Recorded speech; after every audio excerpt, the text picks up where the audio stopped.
Breaking update ఆంధ్రప్రదేశ్లో మామిడి కొనుగోలుపై ప్రభుత్వం ప్రత్యేక దృష్టి సారించింది. మామిడి కొనుగోళ్లపై రోజువారీ సమీక్ష నిర్వహించాలని సీఎం చంద్రబాబు నిర్ణయం తీసుకున్నారు. 3 జిల్లాల కలెక్టరేట్లలో కమాండ్ కంట్రోల్ సెంటర్ ఏర్పాటు చేశారు. 50,000కు పైగా రైతుల నుంచి మామిడి కొనుగోళ్లు చేయాలని ప్రభుత్వం నిర్ణయించింది.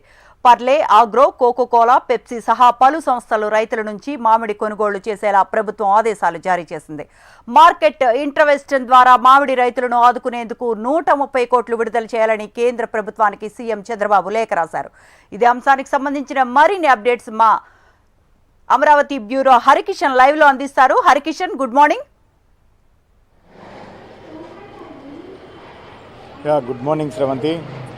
ప్రధానంగా ముఖ్యమంత్రి చంద్రబాబు అధ్యక్షతన కుప్పం పర్యటనకు వెళ్ళినప్పుడు ప్రధానంగా అక్కడ ఉన్నటువంటి మామిడి రైతులందరూ కూడా ఒక సమావేశమయ్యారు. అధికారులతో పాటు మామిడి రైతులతో, అలాగే పల్ప్కి సంబంధించినటువంటి ఎవరైతే తయారు చేస్తారో ఇండస్ట్రీస్ వారితో పాటు ట్రేడర్స్తో, అలాగే వ్యాపారస్తులతో అంతా కూడా ఒక సమీక్షా సమావేశం నిర్వహించారు. ప్రధానంగా రైతుల నుంచి ఒక ఆరోపణ అయితే రావడం జరిగింది. మామిడి పూర్తిగా పతనం అయిపోయింది, అంటే కొనుగోలు అమ్మకాలు లెక్క చాలా తీవ్రంగా ఇబ్బందులు పడుతున్నామని చెప్పేసి కూడా ముఖ్యమంత్రి దృష్టికి తీసుకొని రావడం జరిగింది. ఈ నేపథ్యంలోనే దళారులు ఎంటర్ అయ్యే కేవలం కేజీ 8 రూపాయలకు మాత్రమే కొనుగోలు చేస్తున్నారు. సో తాముకు ఆ గిట్టుబాటు ధర కాదు, మద్దతు ధర కాదు కదా, కనీసం గిట్టుబాటు ధర కూడా కలగడం లేదు. దీనివల్ల చాలా తీవ్రంగా నష్టపోతున్నామని చెప్పేసి కూడా ముఖ్యమంత్రి దృష్టికి తీసుకురావడంతో తన సొంత నియోజకవర్గం కుప్పం పర్యటనకు వెళ్ళినప్పుడు యుద్ధ ప్రాతిపదికన అక్కడ ఉన్నటువంటి అధికారులు, అలాగే సంబంధిత అధికారులు రైతులతో అందరితో కూడా ఒక సమీక్షా సమావేశాన్ని నిర్వహించారు. ప్రత్యేకంగా అక్కడ ఉన్నటువంటి కంపెనీలందరికీ కూడా